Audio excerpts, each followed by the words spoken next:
what's up guys? The Hero Goblins have stabbed their way into the arena. After the last goblin dies, it places down a banner. And for just one elixir, you get to spawn back all the goblins. This is a ridiculously broken ability because you can't cost effectively deal with the 4 goblins spawning in your face. If you drop log or barbell, it's a -1 trade. And that's best case scenario. And a lot of times you're dropping like 3 elixir with arrows or distractions that cost 4+ elixir. If you're cleaning it up for a -1 trade plus a spell, you're screwed when an evolved skeleton barrel, dark goblin, minions, or other bait cards arrive at your doorstep to overwhelm you. This has been one of the best decks in the game for months, and in November, it finished #1 in the world. And now Hero Goblins have hoisted it up to be hilariously overpowered. Let's goblin into some games and assert dominance. Lots of goblin love to everyone that's using credit code SirTag to make the high effort editing possible. So we're playing against someone with a goblin banner, and I feel like we are going to be thinking and pensively pondering upon the point where we want to cycle our goblins and spam the ability. But honestly, it's not that much thought process. For 1 elixir ability, you are generally going to get a favorable trade almost every single time. Think about from the perspective if the opponent wants to drop skeletons to counter you, sure they're spending 1 elixir, but it doesn't really counter the 4 goblins effectively. So it's hard to get a bad trade with the goblins. And I think that the thing that people get a little bit too carried away with is they will assume, oh, we got to run a full bait deck. But if you run a full bait deck, more times than not, you're just going to be getting worse trades. We're going to wait till the last possible second. Then we're going to be going in for this and dropping our minions. We're going to go and pop our goblin ability. And yeah, for 1 elixir, that's just criminal. I should not be getting that amount of damage. It's just, it feels super, super unfair. And also at the same time, if you want to spam into me, I'm okay with that. I have Barbaro. I think the Hunter isn't going to be able to hit our Dark Goblin immediately too. And then when it does, it might not splash on my tower, hopefully. Yes, perfectly positioned Dark Goblin. And I think the Dark Goblin gets hit on the tower before it dies because it does fire faster than the Princess Tower. Also, whenever we're playing against someone that has a Royal Giant deck, I would ideally like to go and throw Skeleton Barrels on the right side because, you know, I don't want him to hit my tower that's already damaged on the left side. So if he's got a Barbaro or if he's got a Hunter, it's going to counter push the lane that he doesn't want. And that's really nice for us. Also, he just uses Barbell, so that means that I can go in for a gleeful goblin spam if we want to, but I think first things first, we are going to go in for our Knight. So our Knight's going to be able to tank. You don't even need Hero Knight in this deck. You can just run regular if you want, and we're going to go in for our Mortar a little bit further so then he can't Fireball everything. So if he wants to Fireball, he's not going to be able to hit the tower with the Mortar, and then also he can't hit the minions, so all 3 of our things were spaced out really well, and he loses the Royal Giant with literally no damage, so that's awesome. I think we're going to go in for a Skeleton Barrel with it on the right side. This is easy Fireball value for him, but even if he does Fireball on that, he still has to deal with the Skeletons afterwards, so we'll see. I would like to get some damage. Yeah, we got Skeletons, so that's decent. I guess he'll go for a Barbaro on this, and then we can go Goblin's ability and go Knight. That's what I'm thinking. We're going to try to win that battle at the bridge with our Knight not crossing, and then last possible second, we're going to click the ability, and then I bet you he goes in for something that he doesn't want to. So we're going to click the Knight ability, and then we're going to go for a Fireball, and honestly, that's fat Fireball value. That was sick. Oh my gosh! Look at that damage, guys! That was way better than I thought it was. That's kind of cracked. Especially if we get a Barbell down and then he Fireballs, we can go for our Mortar afterward, right? So even if we take some Royal Giant shots, we have all of the counter pushing stuff, and then he has to deal with skeletons from the Skeleton Barrel. Minion's still alive that he wasn't able to hit with a Fireball, and we have a Mortar evolution. So that's the way that I like to play Clash Royale is sometimes you want to eat a little bit of damage for a more concentrated counter push, and then you cook the opponent. And that's my favorite way to play the game. This is too much Fireball value. He'll take that. This guy's good at the game. He's, you know, first day of the season, people that are pushing up and winning all their games are not something to be taken lightly, I would say. Anyway, we're going to Fireball here, click the Knight ability, try to get a little bit of extra damage. It's a little bit of greed, but it is what it is. If we go for Goblins and we keep up the pressure, this guy could get caught in a bad spot. So we'll see if it goes favorably for us. I mean, this could be hilarious. We're definitely going to go for Goblins a little bit later. He's going Skeletons, and we'll just pop it because why the hell not? It's one of those moments where if we get any damage, then he's kind of in a bad spot. And he has to Fireball in the Dark Goblin, and then we could just Fireball twice and win the game that way. But ultimately, I think it is way more fun to play aggressive with Skeleton Barrels and win that way. So we'll see how this goes, see if we can cook him. I definitely want to Fireball on a Hunter and make a prediction. Please let me get the damage. Oh, little Larry. Yes, sir. That's what we like to see, little Larry with the huge carry. So I think that I'm just going to go in for the Mortar for guaranteed defense against the RG. he has to fireball on me, and we can just barbell to scoop up the skeletons and everything else and guarantee he can't do enough damage. So it's one of those moments where, sure, I could have cycled fireballs and cycled cheaper cards, but the Mortar on defense is guaranteed to lock down a lot of the rail giant shots, and then minions just clean up. If the opponent has to fireball to remove minions, it's a -1 trade, and they can't feasibly do that. Okay, bro's got Golden Knight and Sparky in the banner, so it's probably gonna be some toxic strategy where someone's spamming at all points in time. And you know what? We gotta take the spam to him, so I'm gonna go for Goblins and Skeleton Barrel and see where he wants to drop his spells. Unfortunately, he's got Witch. Got nerfed, but it is still pretty obnoxious to play into, not gonna lie. Anyway, we can go for a Dark Goblin here, and then we guess, you know what? We could be a little bit chaotic with it. We're gonna wait till the last possible second, and we're gonna go and drop our little ability if we can. And we are gonna give him a little bit of Goblin love. Oh, he's just gonna eat it like a good boy. He's gonna eat that like a snack. I'm waiting for his arrows because a lot of times they will drop arrows, so I don't want to go and overcommit with minions. As much as it would defend the tower a little bit better, I can't spend that extra elixir because I don't really trust this guy whatsoever. Anyway, we're gonna go in for the ability, so maybe we can keep the Dark Goblin alive. Yes! Look at that! That was perfect! Holy hell, that was an immaculate play. Last possible second. Just knowing the Dark Goblin would survive there literally led us into a situation where we were able to kill his tower and get him in a spot where he's probably going to have to respond to the Hero Goblins here too. Oh, holy cook! Holy cook! There's no way! All right. Hear me out. It's going to get better. It's about to get better. This defense is about to be legendary. So I'm going to go in for probably Knight a little bit lower, and then go for minions on top, just to clean up those bats. Ignore, because we don't really care about the musketeer damage. It's insignificant. He won't take my tower with it, and he would take my tower with the other stuff. And that's one of the things that a lot of people just like don't do correctly when they're playing Mortar. You can't defend absolutely everything when your opponent has Elixir Collector or they have an Elixir advantage. Like, sometimes it's just better to take it and be okay with the long-term ramifications of realizing that you won't lose the game. Like, I just don't want to lose the game. That's all I'm here for. If I lose the game, then I'm sad. But if I'm able to somehow defend minimally, then it's a good vibe. I'm going to fireball here, go Goblins, and then expect him to go in for a spell. And this is where it's really stinky. You do not want to go in for arrows on this, because then I pop one elixir, and then I get my Goblins back, and then you're sad.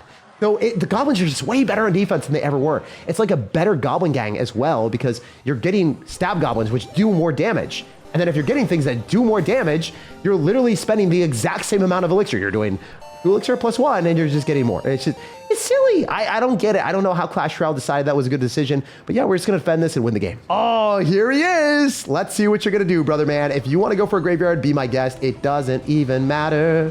All I have to do is guarantee that we clean up his stuff with our Goblins, pulling everything back in case he drops a spell on the minions. He was not going to drop the spell at the bridge. I can guarantee you that much.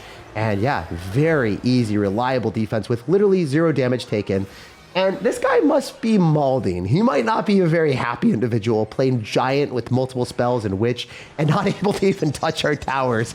Oh, it's so good. It's delightful to see these toxic decks and frightful situations where they're just staggering their stuff and never able to break through. Domingo, I really thought you were gonna be like Domino's or Italian or something, but bro is from Brazil. We're gonna give him some love and we'll see what's happening. Also, splitting up Goblins is kind of funny because like the last Goblin standing is the one that gets the little banner thing. So hopefully he doesn't play capture the flag with me. I don't want that. I don't want him to capture us in a bad spot. Wait, buddy, homie, pal, don't do this. I spend like 1 elixir. I just get Goblin damage, right? We got him to go mini Fecca. Let's go. Okay, watch this. We can go for our own Goblins, just a body block. And the game is so much more chaos right now because you don't know when someone's going to drop the Goblin ability. I mean, I guess you can know. It's just scary. Also, think about it from the perspective of like, I have Hero Knight. I can drop the Hero Knight ability whenever the hell I want. I'm going to do it whenever I get the chance. I just keep my stuff alive, and then he's like, I can't target the Goblins! And I'm like, well, that's what happens when they have broken heroes and you compound their abilities together. Like, you don't need the Hero Knight ability at all in this deck for it to function at a high capacity. But if you do have it, damn is it way better. Like, the deck's still very good. People have won a lot of grand challenges with it without the Hero Knight, and that's just Hero Goblins. It functions at a very, very high capacity. If you wanted to, you could put Goblin Gang in this deck. If you don't have the Hero Goblins, if you want to just put Skeletons in for a faster card cycle, that works too. You could put Guards in. A lot of people at top ladder have just been using Skeletons instead. But in the prior metas, and this deck was dominating everyone, and you could use Hero Musketeer instead of the regular Dark Goblin if you wanted. There's just like a lot of different options, and it makes this deck valuable because throughout a majority of different metas, you can still play it. And it's not like some stupid boosted deck that if you upgraded this, it's going to be terrible in the next meta or next season. So I just want to clarify that because there's a lot of times that I, showcase like the hero in its highest capacity with, new meta strategy. And then everyone's just like, this is going to be bad in the next meta. I'm like, not really in this specific case. Anyway, I bet you he's going to be annoying. So let's go for our Knight last second and kill that little mini pecker. That's fine. It's okay. You can do some damage. I'm okay with that. You played pretty well. You deserve the damage. Oh, that was not a good decision. You have literally log and arrows. Like, what are we witnessing right now? Log arrows is kind of criminal. I'm not going to lie, brother, man. You did definitely build a deck to try to beat this, or there was an attempt made, but it still doesn't really matter, honestly. So I'm going to wait a little bit. We're going to drop our little ability, and then we're going to go for Barb Barrel and then Skeleton Barrel. And this is our favorite Pokemon, goblins everywhere. Oh my gosh, it's kind of chaotic. Like we are master balling and capturing them all. We literally have 151 different goblins, guys. It's a Pokemon Red, White, and Blue all written over again. It's too fun, man. I genuinely do think that Clash Royale just wanted to either make money off of this card or just didn't even attempt to balance it, because for 1 elixir, 4 goblins is just completely unfair, and you pop the ability every single time and get value. So I said that popping the goblin ability was valuable in every single interaction. I think it's valuable in like 90 to 95% of the time. If you're dropping it directly into splash damage, it might not be the move to go and drop your goblin ability and then find out that you're going right walking into a witch or a wizard or an executioner. So those would be like the very specific situations where it wouldn't be the move. Anyway, we're playing against someone with royal recruits for sure. So I want to go for goblins when I get the chance because, his spells are out of cycle. And we'll see if we can get some damage. They'll probably drop the goblins in the other lane. But if we protect the minions, that might be magical. Look at the damage I'm getting in the right lane.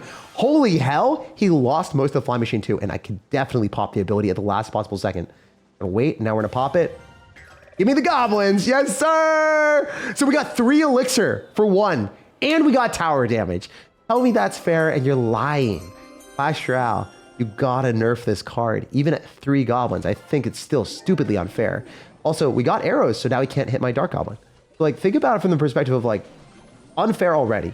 But then we bait out cards that he definitely needs. Without those cards, it's way more difficult for him to get an offensive pressure that is actually scary to me. All right, we're going to throw down minions left side because I want him to arrows, and I want him to pop the Golden Knight ability. I want him to do it all. We got to get him to do it all. All right, we're popping the Knight ability for sure. Keep these minions a little bit healthier. Force that extra elixir. We're not going to go and waste our goblins. We're just going to go for our Barb Barrel, and we'll see. I mean, is this game already over? There's no way. I just beat a Royal Recruits deck with Golden Knight, arrows, and Barb Barrel, and this was extremely easy. Clash Royale, you gotta look inwards when you're balancing these heroes. You gotta think in your brain, what is happening here? Because this deck is built to beat bait. Literally, when I played Mortar into this, I would get sad and I would like maybe even swipe up and disconnect and leave the game. And now the matchup is maybe flipped to being even, or I guess it even looked to be in my favor in this matchup, but it's definitely not in my favor. It's just, there's way more potential of winning a matchup that should traditionally hard counter me every single time. A few goblins later. Despite having a super sublime start, the guy still tried to take a tower and he got torched.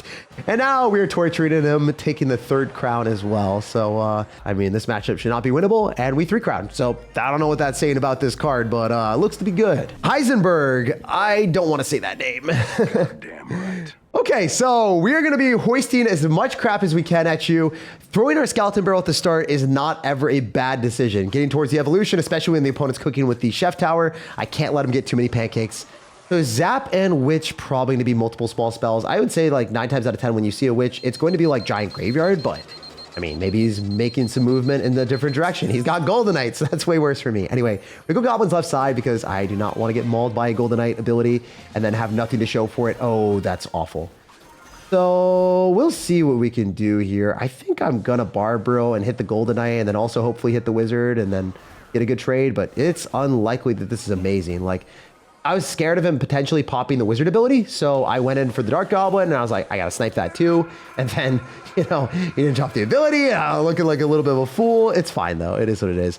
Obviously, I gotta get our Goblins down so we can petrify that Electro Wizard and make sure that thing is stuck in stone. I don't know if there's any way where I can break through a wizard and also all of this crap together and get a cost-effective trade. I mean, it's difficult enough to go in for a Dark Goblin here and hopefully have the Witch get targeted by that. Please, come on. Okay. That's nice. We really needed that to work. If that didn't work, I think I lost.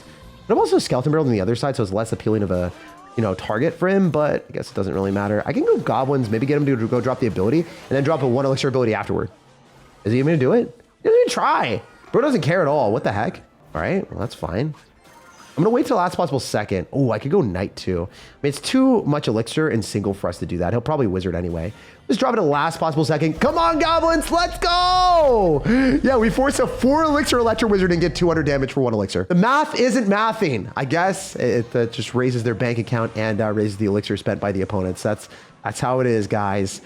Holy heck, this is one of the few seasons recently where the card is like extremely imbalanced. I think the other ones were like not as bad with the Hero Ice Golem and then the Hero Wizard. They just weren't that bad. We see this and we're like, this is gonna be in every deck. All right, let's go for minions. Maybe we can go in for like a Mortar up top just to go and pull the Battle Ram Barbarian so it doesn't like immediately jump on what it needs to. And I can Fireball on all this junk too. I mean, that's really worth it if I can hit the Barbarians and the P.E.K.K.A. And then I guess we just go Goblins last second and see if we can catch him in a bad spot. He didn't fall for it. I wanted him to commit a little bit more to it. I wanted to be a bit of a more committed lad. I could Dark Goblin to snipe the Witch. I think that's probably worth it. I also don't like going same side as them as much as you guys might assume. It's just very bad to go into the same side of these players. Because if you do consistently, like they're just going to get good trades. And I don't like giving my opponents free wins, It's not the life that I'm about.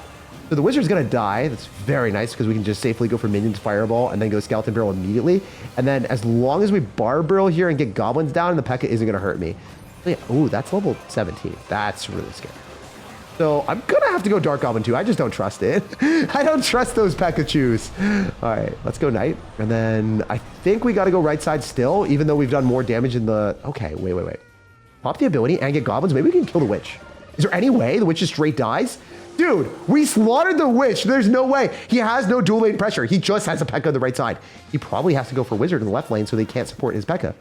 Now we might be able to go and spam everything. Like, I think we just spam everything to the right side. Get a Dark Goblin down to snipe the Wizard.